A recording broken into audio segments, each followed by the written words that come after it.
A gente vai começar falando, então, da situação do mercado de trabalho no Brasil. A taxa de desemprego caiu para 6,6% no trimestre encerrado em agosto, atingindo o menor patamar da série histórica. Para este período, o menor patamar também desde 2014. Agora, também em agosto, foram criadas mais de 230 mil vagas com carteira assinada. Vamos assistir a reportagem de Carol Rosito. O número total de trabalhadores também bateu recorde. São 102,5 milhões de pessoas empregadas ao redor do país. Os dados mostram um mercado de trabalho aquecido. Segundo analistas, esse cenário deve perdurar por algum tempo. O que puxa esse desempenho é uma forte demanda por trabalhadores em diversas atividades econômicas. O comércio foi a área que mais contratou no período, seguido pelo setor público. A renda média das pessoas empregadas também avançou e chegou em R$ 3.228. O Ministério do Trabalho também divulgou os dados do CAGED. O Brasil abriu 232 mil vagas de empregos formais em agosto. Somente em 2024 foram criados 1.720.000 postos. Os 5 grupos de trabalho registraram saldo positivo, com destaque para os serviços, que admitiram 118 mil funcionários com carteira assinada no período. O presidente do Banco Central, Roberto Campos Neto, disse que o mercado de trabalho está bastante apertado, mas também ressaltou que a atividade econômica surpreende para cima. No relatório trimestral de inflação, o BC apontou que a economia brasileira vai crescer 3,2% em 2024. A previsão anterior era de uma alta de 2,3%. Essa nova projeção se alinha com as previsões da Fazenda, que prevê a mesma expansão para o período. Já o mercado, segundo o Boletim Focus, estima uma subida de 3%. Segundo o Banco Central, essa revisão positiva para o PIB foi puxada pelo bom desempenho econômico no segundo trimestre.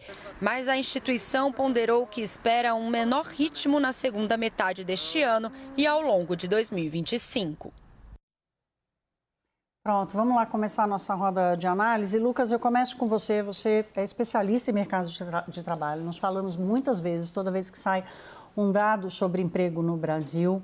E eu queria te ouvir dessa separação entre o que está acontecendo no mercado de trabalho do ponto de vista estrutural, ou seja, o que a gente pode determinar ou já assimilar que é uma mudança positiva e que tende a ficar. E aquilo que é uma situação conjuntural, que faz parte desse momento da economia brasileira, portanto, não tende a continuar.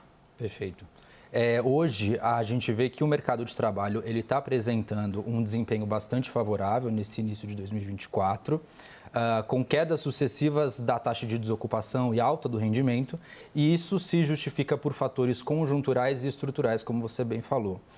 Em termos conjunturais, o aquecimento da atividade econômica acaba impulsionando essa geração de novas vagas e a alta do rendimento. E do ponto de vista estrutural, a gente vê que diferentes fatores acabam influenciando. Então, a aprovação da reforma trabalhista de 2017, por exemplo, gera efeitos defasados no mercado de trabalho hoje. O aumento da escolaridade da força de trabalho também ajuda a elevar a renda média. As novas tecnologias acabam contribuindo para essa intermediação e criação de vagas. Então, há um conjunto de fatores conjunturais e estruturais que acabam impulsionando. A reforma trabalhista é um dos principais.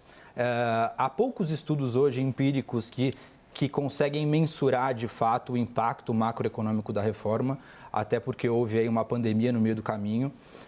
Mas ela, entre outros aspectos, acabou reduzindo a insegurança jurídica nas contratações e isso acaba beneficiando essa geração de vagas formais, especialmente com carteira assinada. Então, ao reduzir os custos de demissão, de tempo, de ações trabalhistas, acaba fomentando o avanço aí do mercado de trabalho formal especificamente. Lucas, ontem nós recebemos aqui no WW o professor José Pastore. A gente foi tratar de outro assunto, fomos ouvi-lo como sociólogo, mas ele é um dos especialistas também em mercado de trabalho e ele sempre disse uma coisa muito interessante, que ele disse: no Brasil, infelizmente, durante muitos anos, o trabalhador sempre foi um risco e não um ativo. Exatamente por conta do custo e do risco trabalhista, da justiça trabalhista, do custo e tudo mais. Você acredita... Peraí, Daniel, que eu já vou a você. Você acredita que o trabalhador, com essa configuração de recuperação do mercado de trabalho, o setor produtivo, o empregador está realmente percebendo esse colaborador como um ativo? É possível fazer essa associação, já que o nível da ocupação, que é o indicador que mede o percentual de pessoas ocupadas na população em idade ativa, atingiu alguns dos seus maiores níveis, assim. Então, de fato, o mercado de trabalho está conseguindo absorver essa oferta de mão de obra. E o aquecimento da atividade econômica reflete nessa expansão por demanda por trabalho. Então, de fato, essa redução da taxa de desemprego hoje, ela se dá muito por conta da alta da ocupação. Então, se antes de meados de 2021 até 2022, a gente via que a queda do desemprego se dava por uma menor procura por trabalho, hoje ela se dá muito mais pela geração de emprego e essa absorção ocorre por parte dos empregadores. Que estão, assim, literalmente, claramente mais corajosos, né, de contratar, especialmente do ponto de vista formal. Daniel, como é que Brasília está assistindo a isso? É motivo de comemoração para qualquer governo. Claro, Thaís. A gente tem que pegar um pouco esses números da economia, também os números de política fiscal, de finanças públicas de forma geral, e olhar do ponto de vista político, como que o Palácio do Planalto, o governo, o mundo político em Brasília estão vendo esses números, por mais, eventualmente, distorções que possa haver, perigos mais à frente.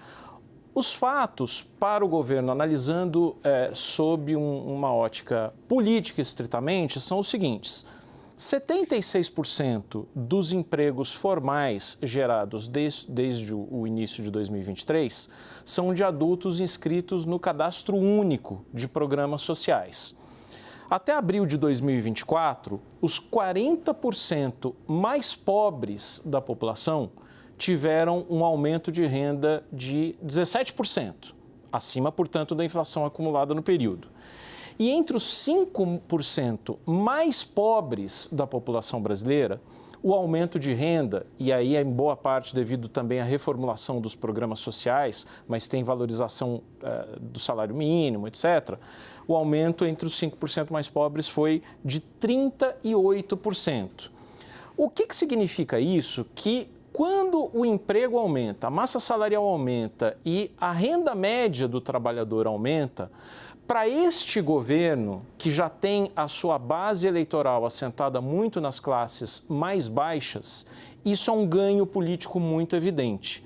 Então, por mais que a gente possa apontar riscos de superaquecimento do mercado de trabalho, aumento das taxas de juros, política fiscal desequilibrada, do ponto de vista estritamente político, o panorama que se desenha é de aumento de renda entre a população mais pobre que está no mercado de trabalho, um crescimento ali de 2,5%, 3,5% da economia como um todo, uma inflação que pode se distanciar um pouquinho do centro da meta, mas que garante a estabilidade que o governo precisa para um projeto de reeleição. Então, do ponto de vista estritamente político, para os olhos do governo, isso é excelente. Aí as distorções, o Lucas, você sabe melhor do que ninguém aí apresentar. Eu quero entrar nelas, Lucas, nas distorções, porque a discussão hoje, até a indagação do programa é quando um mercado de trabalho aquecido vira um problema, né? Nos Estados Unidos, me lembro bem do Jeremy Powell, no momento em que a maior preocupação com a disparada da inflação e o Banco Central começando o processo ainda de subida de juros, ele disse uma frase assim: se não houver dor no mercado de trabalho, era a menor taxa de desemprego nos Estados Unidos. Ele disse essa frase: se não houver dor no mercado de trabalho, a gente não vai conseguir combater a inflação. Ou seja, ali ele estava dizendo, olha, eu vou precisar causar desemprego para baixar a inflação. Aqui no Brasil, a gente já vê sinais de que isso pode estar acontecendo. O Banco Central está subindo os juros. Qual é o grau de problema que você já enxerga no mercado de trabalho? É possível dizer que o mercado de trabalho ele está bastante apertado, aquecido, e um sobreaquecimento do mercado de trabalho pode gerar efeitos aí, especialmente inflacionários. Hoje, a gente já vê que alguns setores específicos, por exemplo, com essa baixa taxa de desemprego, têm encontrado dificuldade de encontrar uma mão de obra. Então, um dos efeitos também é essa escassez de trabalhador. Mas a gente vê que essas pressões inflacionárias, elas podem ocorrer por duas vias. Uma delas é levando ao aumento do consumo das famílias, que é associado aí à alta da população ocupada, expande essa massa salarial e permite maior consumo, e o aumento dos custos de produção, que podem ser repassados aí para o preço final, caso não haja um aumento da produtividade, que é o caso. Então, é difícil dizer em que momento exatamente o mercado de trabalho se torna um problema, mas ele já eleva as preocupações por parte do Banco Central e os desafios à frente. A gente sabe que a redução da taxa de desemprego e o aumento da renda é bastante positivo para o trabalhador, mas isso gera algumas preocupações em casos, por exemplo, quando a produtividade não se eleva. Então, é um cenário que precisa de atenção, já que o mercado de trabalho tem apresentado um desempenho positivo já acima do esperado, desde meados de 2023, vem sucessivas expansões, assim. Então, de fato, é um quadro de atenção. Assim como o PIB, né? Vocês, economistas, e aí está aqui, já vou falar, né, Lucas? Mas é porque está difícil mesmo, né? Quer dizer, ouvindo vocês, os parâmetros, as balizas para entender o que está acontecendo na economia brasileira, parece que estão ainda precisando de ajuste. Daniel, falando exatamente desse termômetro aí, de que a temperatura está subindo, né? E não adianta quebrar o termômetro achando que não vai, que vai curar a febre. Qual a sua sensibilidade para perceber que aí no mundo político, mesmo diante desses números que você complementou, inclusive trazendo para nós, existe uma preocupação dessa coisa já está começando a ser tratada como um problema, ganhando força esse tratamento de um problema do mercado de trabalho no Brasil? Talvez no Banco Central, no Ministério da Fazenda, na equipe econômica, no mundo político, eu não percebo ainda, Thaís. Eu só queria, para ser justo aqui, esses números que eu citei são do Leonardo Barreto. Eu peguei uma colinha com ele aqui, ele já, nosso habituê aqui no WW também, então Boa. É justo dar o crédito, né? Agora, o que eu percebo é o seguinte, a gente, enfim, os economistas tradicionalmente vistos, de forma pejorativa ou não, né? Tem gente que fala isso pejorativamente, como ortodoxos, vão dizer assim, puxa, mas a gente vai ter ali inflação de serviços, principalmente rodando um pouco acima do normal, do desejável, por causa de uma economia mais aquecida e principalmente do mercado de trabalho mais aquecido. A visão que eu vejo neste governo é que, e incluindo da equipe econômica, é que a gente não vai sair do dilema ali entre crescimento da economia e finanças públicas equilibradas com o PIB rodando a 2% a 3% ao ano. Para a gente superar esses problemas, a gente precisa de crescimento econômico e ter um pouco mais de inflação, não é o que eu estou pensando, é o que eu estou reproduzindo aqui, que eu leio do pensamento econômico deste governo. É que um pouco mais de inflação, quer dizer, não é um problema rodar no teto da meta de inflação ali de 4,5%, se a gente está tendo um PIB um pouco melhor, aliás, se possível, até acelerar isso em troca de uma inflação ainda que seja um pouquinho mais alta. O que eu chamo e ouço de taxa de sacrifício. Olha, se a gente tiver que pesar ali na alta da Selic, por exemplo, ou no ajuste fiscal, para ter uma economia mais equilibrada, mas o crescimento do PIB for travado, for mais baixo, ficar ali em 0, em 1, a gente tiver PIBinho, o que eu ouço aqui sempre na equipe econômica ou, enfim, na ala política do governo será que não é uma taxa de sacrifício muito alta? Daí que eu até aproveito para perguntar para o Lucas, a taxa de inflação de serviços, principalmente, já dá amostras de um mercado de trabalho superaquecido ou isso é uma projeção mais para frente? Pergunta para você, Lucas, pode responder. Não, perfeito. Acho que, de fato, a gente tem já um quadro de atenção com esses indicadores, com a inflação de serviços, com o mercado de trabalho. A gente já tem algum viés de alta para as projeções de inflação, especialmente por conta das recentes condições climáticas também. Então, isso tudo vai se formando um cenário bastante desafiador. Então, de fato, a gente vê que o aumento da renda, não só do trabalho, mas das outras fontes também, dos programas sociais, isso também gera efeitos fiscais. Então, a gente interpreta que o curto prazo deve apresentar uma desaceleração também por conta dessa conjunção de fatores mais malignos, assim dizemos. Então, de certa forma, é um ponto de atenção, de fato, essa combinação dos indicadores de inflação e mercado de trabalho. Lucas, a gente tem mais um minutinho, mas eu não posso deixar de lhe ouvir sobre a questão da produtividade. Vários estudos estão mostrando que houve algum ganho de produtividade no trabalho. Fernando Veloso, do IBRE, do Instituto Brasileiro de Economia da Fundação Getúlio Vargas, estudioso desse tema. E sem o ganho da produtividade, esse quadro que a gente tem hoje, ele é sustentável ou não? De fato, ele não fica sustentável. A gente vê que esse ganho da produtividade se dá muito pela ampliação de postos de trabalho de maior qualidade, especialmente os formais. A gente vê que em momentos de expansão da economia, a oferta de postos de maior qualidade, com uma remuneração maior, é ampliada. Então, isso acaba beneficiando de certa forma. Mas a produtividade da força de trabalho brasileira, em comparação internacional, ela é relativamente reduzida. Isso pode gerar efeitos aí de longo prazo para o crescimento da economia como um todo.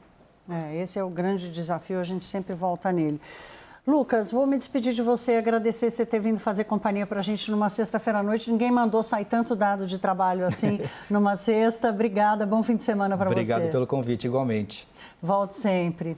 Daniel, fica comigo. A gente vai fazer um intervalo. Daqui a pouco a gente continua falando de economia, mas vamos trazer um tema muito importante, que é a relação entre essa alta dos juros e como ela pode impactar o setor de infraestrutura, esse que necessita tanto de investimentos no Brasil. A gente volta já.